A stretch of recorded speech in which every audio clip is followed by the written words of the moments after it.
दिल्ली में क्लस्टर बस सेवा के कंडक्टरों का हक की लड़ाई अब सड़क तक आ गई है।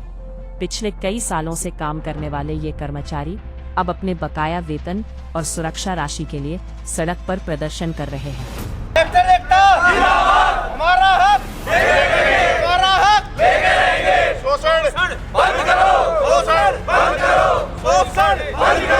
कानून बड़े लोगों के लिए कानून नहीं है, हमारे लिए कानून है। संविधान को तो कोई नहीं पूछता जी। हाँ, बड़े पैसे वाले लोग संविधान का मतलब नहीं समझते। ठीक है, जिसने लिखा था उसको ही नहीं मानते तो संविधान को कहाँ समझेंगे ये। हमारी मांगे हमारी करो। गलत लोगों से संचालन किया जा रहा है अभी बसों का। लोगों से विदाउट यूनिफॉर्म में मिलेंगे ये आपको, जितने भी मिलेंगे ना। हड़ताल तोड़ने के ये हथकंडे नपरा रही हैं ये। हड़ताल तोड़ने के लिए गरीब बच्चों को यहाँ से उठाने के लिए कि अपने घर चले जाएं या हमारी गाड़ी निकाले। पैसा मत दो, हमारी गाड़ी निकाल दो। बंद करो, हमारा हक लेके रहेंगे, हमारा हक लेके रहेंगे। जिंदाबाद। देश की राजधानी की लाइफलाइन कहे जाने वाली क्लस्टर बस आप देख सकते हैं अभी मौजूद है कैर क्लस्टर डिपो नंबर 8, जहां देश की राजधानी के अलग क्लस्टर डिपो, चाहे हम सीमापुरी कहे, बीबीएम कहे, कुशकनाला कहे या ओखला कहे या अलग रूप से कैर की बात करें, जहां देश की राजधानी की सुबह 6 बजे से रात के 12 बजे तक आम जनमानस को अपने गंतव्य से देश की राजधानी की परिक्रमा कर अपने घरों को सुरक्षित भेजने वाले ये कंडक्टर भाई, जहां लगातार आप देख सकते हैं देश की राजधानी में आंकड़ा हजारों की संख्या में है। जहां नई सरकार बदली, सरकार की उम्मीदें बदली और उम्मीदों को लेकर लगातार नए आयाम खड़े किए गए। पूरी राजधानी को भरोसा दिलाया गया कि ये विकसित दिल्ली का आधुनिक दौर का सपना और देश की सनातनी कल्चर को लेकर जो भरोसा दिलाया गया। वहीं आप देख सकते हैं देश की राजधानी का दृश्य जिसमें बेरोजगार लोगों की एक संख्या बढ़ रही है। वहीं जहां सबलेट एक्ट में जैसे कंपनी का जो बायलॉ था, देश की राजधानी का संचालन डिम्स के द्वारा किया जा रहा था।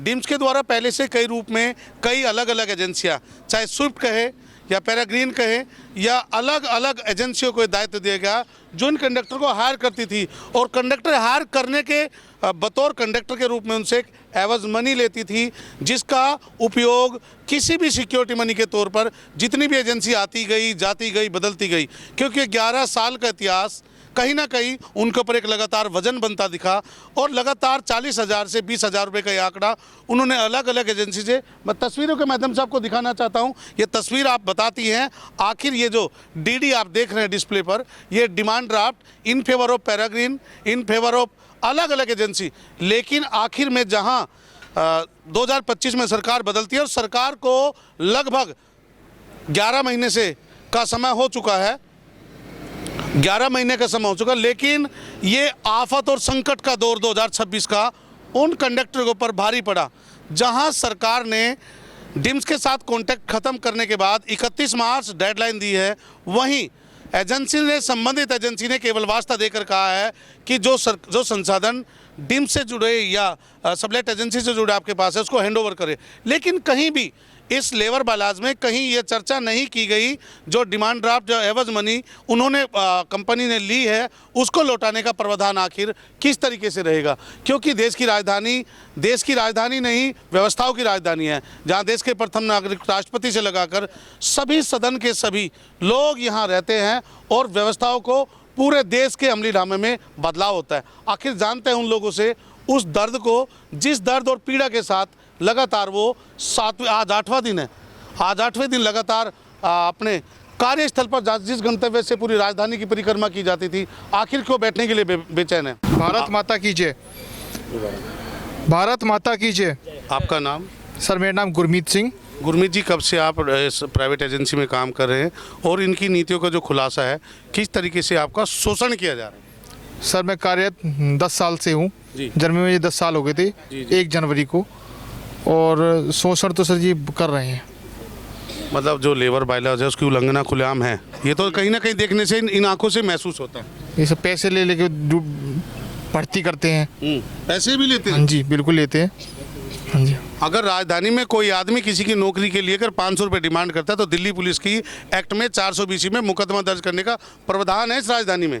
तो यहाँ बच्चे 1.5 लाख रुपए में लगे हैं, बताओ बच्चे पूछो किसी 1.5 लाख में बच्चे चलेंगे ऐसा भी है जी? बताइए। हाँ जी। तो ये तो राजधानी अलग व्यवस्थाओं को लेकर अभी कब से किन डिमांड को लेकर आप सड़कों पर हो? सर हमारा है कि हम 31 मार्च जी 2026 तक हमारी सेवाएं सब समाप्त हो जाएंगी। आपकी समाप्त होगी या डिम्स की समाप्त होगी? सर हमारी समाप्त होगी, डिम्स को तो गवर्नमेंट ने हटा दिया है बिल्कुल। नहीं, आपकी मांगे सरकार से क्या है? आप ये चाहते हो डिम्स जाए लेकिन आगे जो संचालन होगा उसमें आपको रखा जाए, ये तो मांग आपकी होगी। ये रखा जाए सर, ये तो हमको रखा नहीं जाएगा सर। क्यों? हमको बाहर कर देंगे। नहीं, देखो कानून में देश की राजधानी में रोजगार को लेकर सरकारों का नियम है कि जो रोजगार पैदा करके दे, बेरोजगार करने की जिम्मेवारी नहीं है। जो आगे कॉन्ट्रैक्ट पे बसें लगी हुई हैं, देखो व्यवस्था सरकार की आम पब्लिक से छुपा कर की जाती है। ये जो जानकारी हमें मिली ये आप लोगों के जरिए मिली। हमें तो ये पता है पिंक कलर की बस भी डीटीसी है, रेड भी डीटीसी है, ग्रीन भी डीटीसी है। अब जो ये PMI वाली है ये भी डीटीसी है। जो दिल्ली ट्रांजिट की बस चली है वो भी नीली भी डीटीसी है। लेकिन सच में तो व्यापारियों की दुकान है एक। सर है व्यापारी की दुकान, पूरी दुकान है और यहाँ सब लोग बेचारे घर से आए हैं बेचारे सर। बस हम 8 दिन से यहाँ पड़े भूखे प्यासे, हमको कोई देखने वाला नहीं आता। बताइए कहाँ जाएंगे सर बताइए। ये आप किसी को ज्ञापन सौंपने की प्रक्रिया रखी है या कोई नोटिस की प्रक्रिया रखी है तो कानून में है, आम अधिकार है आपका। ये आप पालन तो नहीं कर रहे ना ये जी सर हमें का पालन ही नहीं कर रहे। किस तरीके से? कानून बड़े लोगों के लिए कानून नहीं है, हमारे लिए कानून है। इस देश में इक्वलिटी राइट, समानता का अधिकार सबको है। तो है ही नहीं। नहीं, समानता का अधिकार सबको है। अगर आपको लगता है आप कोर्ट का रुख कर सकते हैं, ओप अन्य द्वार है। आप इसमें देखो, इस देश में एक संविधान एक विधान है, 2 कानून नहीं है। अमीर गरीब की संविधान को तो कोई नहीं पूछता जी। हाँ, बड़े पैसे वाले लोग संविधान का मतलब नहीं समझते। ठीक है, जिसने लिखा था उसको ही नहीं मानते तो संविधान को कहाँ समझेंगे ये। इतने दिन से यहाँ बैठे हैं एकता तोड़वाने के लिए, हर हथकंडी अपना रही है कि हमारी एकता टूट जाए और उनका पैसा एक भी ना आए। हमने मेहनत कर गाड़ी निकालने के लिए जो लोग रखे हैं ये डिपार्टमेंट के लोग हैं, डिम्स के हैं या कोई धींगा दस्ती पहलवान रखे हैं? पैराग्रीन के है जी? पहलवान है जी ये। इनके पास नहीं तो इनके पास कोई लाइसेंस है, नहीं इनके पास कोई फर्स्ट एड है। इनको क्या अधिकार है गाड़ी ले जाने का? रोड पे गाड़ी जाएगी तो उसके पास लाइसेंस होना चाहिए बेकायदा, उसके पास फर्स्ट एड की लोनी होनी चाहिए। अगर किसी को चोट लग गई, इनको चोट लगी, इनको नॉलेज है कैसे उसको फर्स्ट एड करनी है? इनको कोई नॉलेज नहीं है। गलत लोगों से संचालन किया जा रहा है अभी बसों लोगों का। से विदाउट यूनिफॉर्म में मिलेंगे ये आपको, जितने भी मिलेंगे ना हड़ताल तोड़ने के ये हथकंडे नपरा रही हैं ये। हड़ताल तोड़ने के लिए गरीब बच्चों को यहाँ से उठाने के लिए कि अपने घर चले जाएं या हमारी गाड़ी निकाले। पैसा मत दो, हमारी गाड़ी निकाल दो। तो ये जो लोग हैं, ये लंबे चौड़े छाती के लोग जो बैठा रखे हैं, ये डिपार्टमेंट के लोग हैं या कुछ दबंग पहलवान टाइप लोग? ये भैया प्राइवेट है, सब कुछ सारा महकमा प्राइवेट है। के अधिकारी हैं ये, सभी के सभी पैराग्रीन कंपनी के अधिकारी हैं। जो अंदर जो ये जी हमें ड्यूटी देते हैं ना, ये मेंटली डिस्टर्ब करते हैं हमें सभी को कि भाई ड्यूटी करो, नहीं तो होल्ड कर दिया जाओगे, तुम्हें ड्यूटी नहीं दिया जाएगी दोबारा। ये पर डे के हड़ताल करने के देते क्या है पर डे? 700 रुपए। काटते कितने हैं? 2500 है। अभी यहाँ मांग रहे खैरात। यहाँ पे 2500 रुपए की धमकी दे के गया, 2500 रुपए तुम्हारा अपना नुकसान होगा। जो करा था वो कर लियो, इतना दबंग है यहाँ पे कि भाई हम नहीं देंगे, थपड़े 2 कर लियो। परमवीर जी, आप किस पद पर तैनात हो और कब से आप यहाँ तैनात? मैं 11 साल हो लिए यहाँ पे कंडक्टर के पद पर कार्यरत हूँ। तो कितने आपके बीच में बदलाव आपने कंपनी एजेंसी के देखे और आज किन मांगों को लेकर? ये एजेंसी नहीं है जी, ये एक दुकानें हैं। पहले ग्रुप 4 की थी, फिर SIS, ट्रिक, पैराग्रीन, मतलब दुकानें हैं। जी जी। एक डिम्स कंपनी के आधार ने हम दोबारा आते रहते हैं। कभी कोई कॉन्टैक्ट लेता, कभी कोई लेता, मन चाहे पैसे लेते हैं ये अपने। जी जी। कभी किसी से, इसमें से मेरे भाई बहुत से हैं, कोई 11,000 रुपये दे रखे हैं, किसी ने 41,000 रुपये दे रखे हैं, किसी ने 50,000 रुपये दे रखे हैं। शोषण का वो है। क्या आपको नहीं पता अधिकार में किसी नौकरी के एवज में कानून में पैसा लेना कानूनन अपराध है? अपराध है जी, लेकिन क्या करे, बेरोजगारी इतनी है, इंसान को देने की मजबूरी हो रही है। यहाँ पे मजबूरी है जी, यहाँ पे पैसा देना। यहाँ पे तो इतनी मजबूरी बना रखी इन्होंने पैसा। जो ये गाड़ियाँ दिखाई दे रही है JBM सिटी लाइफ, ये प्राइवेट लिमिटेड, ये भी एक एजेंसी है? ये भी एक एजेंसी है जी। जो आर्क की है वो भी एक एजेंसी है? वो भी एक एजेंसी है। उसके अलावा जो सरकारी आम लोगों को जानकारी है DTC की बस है, लेकिन ये तो व्यापारियों का खेल है। ये व्यापारियों का खेल है, इन्होंने अपना बिजनेस बना रखा है। इसमें तो ऐसे हैं 10 गाड़ी किसी के, 10 गाड़ी किसी के, शोषण करने के लिए हम मिले हुए हैं। तो लेबर बाइलाज की उल्लंघना, ये तो साक्षात दर्शन हमें दिखाई दे रहे हैं। वो लोग हमारी भी तस्वीरें लगातार कैद कर रहे हैं और ऊपर भेजने के लिए। लेकिन यहाँ बात हक और ईमान, मजदूरी और काम की है। उसको लेकर क्यों इतने लंबे समय से मांगों को लेकर आप बैठे हैं? जी मांगे को हम क्या इस देश के नागरिक नहीं है क्या? हम यहाँ पे वोट नहीं देते क्या? हम अपनी सेवाएं नहीं देते क्या?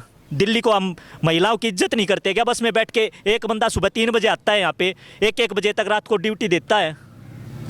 आप देख सकते हैं जिस तरीके से कोरोना योद्धा, जब पूरा देश विपत्ति के दौरान था, वहीं वो लोग थे जिन्होंने पूरी सुगम परिस्थिति, चाहे स्वास्थ्य की बात हो, मरीज की बात हो, हालात की बात हो, पुलिस सुरक्षा की बात हो, उनको एक स्थान से दूसरे स्थान तक अपने जान जोखिम में डालकर पहुंचाया। आज वो कोरोना योद्धा, आप देख सकते हैं किस तरीके से ये देश का झंडा, और आखिर इस बेबसी के आलम को आप देख सकते हैं किस तरीके से अपने ही अधिकारों को लेकर। हम वही हिंदू हैं जो एक भी हिंदू त्योहार नहीं मना पाया। दिवाली हमारी काढ़ी गई, सारे त्योहार हमारे काढ़े गए। परसों संक्रांत थी, वो भी हमारी काढ़ी गई।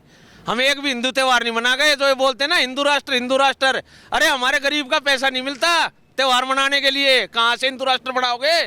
परवीन जी, एक लंबे समय से मैं आपको लगातार इस 1 साल के दौर में कई बार मेरी आपसे मुलाकात थी, हर बार एक ही मुद्दा, वेतन और शोषण। आखिर किस तरीके से मुहिम है और क्या आवाज़ बुलंद लेकर आप बैठे? 14 साल से हम यहाँ सेवाएं दे रहे हैं। इस साल में पता नहीं कंपनी का, सरकार का और डिम्ट्स का क्या झगड़ा है। हम अपने करे का पैसा मांग रहे हैं और उनका क्या झगड़ा, उसमें मजदूर पिस रहा है। भाई तुम्हारा क्या झगड़ा है, भाई तुम अपना निपटाओ ऊपर, लेकिन हमारा तो पैसा क्यों रोक रहे हो? और हमारा पैसा मांगने के लिए हम यहाँ हड़ताल कर रहे हैं तो हमारे साथ अन्याय किया जा रहा है। देखो, जैसे देश की राजधानी में लेबर बाइलॉज है, दैनिक जो व्यापार जो नीति है पैसा लेने देने की मजदूरी की, उसका एक नियम है। जो एजेंसी आपके यहाँ काम कर रही, सबलेट में ये काम कर रही है, सबलेट ठेकेदार के अंडर ठेकेदार, पहला ठेकेदार है डिम्स ने आगे अलग अलग एजेंसी को हायर किया है और अपने आप से विवाद से बचने के लिए वो कहीं ना कहीं पैराग्रीन को लगाया। और उस बायलॉज में राजधानी में कहा जाता है 30 दिन वेतन मजदूरी के और 7 दिन प्रक्रिया के। 7वें दिन तनख्वाह ना देने पर कंपनी पर भी जुर्माने का प्रावधान है। लेकिन यहाँ तो शोषण का जिस तरीके से देखने को एक अलग ही दृश्य नजर आता है। ये 7 तारीख को अगर तनख्वाह नहीं आती तो कंपनी में जुर्माना लगना चाहिए। और यहाँ तो हमें अपना हक मांग रहे हैं तो 700 रुपये की दिहाड़ी वाला मजदूर ये कह रहे 2500 हमारे ऊपर जुर्माना लगेगा। तो ये किन कानून के तहत ये कर रहे हैं? ये हमें पता ही नहीं। शोषण ऐसा हो रहा है, कोई बताने वाला नहीं। हम हैं क्या, हमारी वैल्यू क्या है? देश की राजधानी में बैठे हैं। 2025 चल रहा है, 2026 चल रहा है। हम अंग्रेजों के टाइम से भी बुरा हाल कर रखा है। हम अपने घर जाने लगा 8 दिन से यहाँ पे सर्दी में बैठे। हम 3:30 बजे बैठते हैं, रात को शाम को अपने घर जाते हैं। खर्चा पानी नहीं है जेब में। सरकार से क्या मांग है और एजेंसी के खिलाफ क्या चाहते हैं? सरकार से यही डिमांड है भाई, हमारा पैसा हमें रिलीज कर दिया जाए जल्दी से जल्दी। और कंपनी के खिलाफ हमारा यही है भाई, कंपनी हमारा आगे काम चलता रहे भाई, जल्दी से जल्दी हमारा पैसा रिलीज कराया जाए। चाहे कंपनी के पास हो, चाहे डिम्स के पास हो, चाहे सरकार के पास हो। नहीं, जो इन फेवर ऑफ डीडी आपने बनवाई वो डिम्स के हक में बनाई। पैराग्रीन कंपनी ने हमारे से डीडी लिया है। तो इससे पहले और जो कंपनियां थी, पहले एक कंपनी ठीक है वो भाग गई। अच्छा। उसका कोई हिसाब ही नहीं। वो हमारे 11,000, 40,000, 21,000 एक बंदे के कितने हजार बंदे हो गए, क्या कितना करोड़ों का घोटाला उसका, वो हमारे लिए गई भागी। तो अगर सबलेट में कल अगर पैराग्रीन भी कुछ इस तरीके से प्रति सरकार के पास कोई नियमावली है, कोई कानून है? पिछली वाली कंपनी ने जैसा किया था उसको डरते ही तो आज हम हड़ताल पे बैठे कि भाई अब ये जाने वाले हैं। इन्होंने लेटर दे दिया है, आपका काम 31 मार्च तक है और वो भी 31 जनवरी तक ही है। अब हमें ये भरोसा नहीं है कि भाई ये कंपनी भी हमें वापस पैसा देगी या नहीं देगी। हमें कोई भरोसा ही नहीं है, कोई कहाँ जाए। बंद करो, हमारा हक लेकर रहेंगे, हमारा हक लेकर रहेंगे। इलेक्ट्रिक एक्ट जिंदाबाद। भारत माता की जय। भारत माता की जय। बोल शंकर भगवान की जय।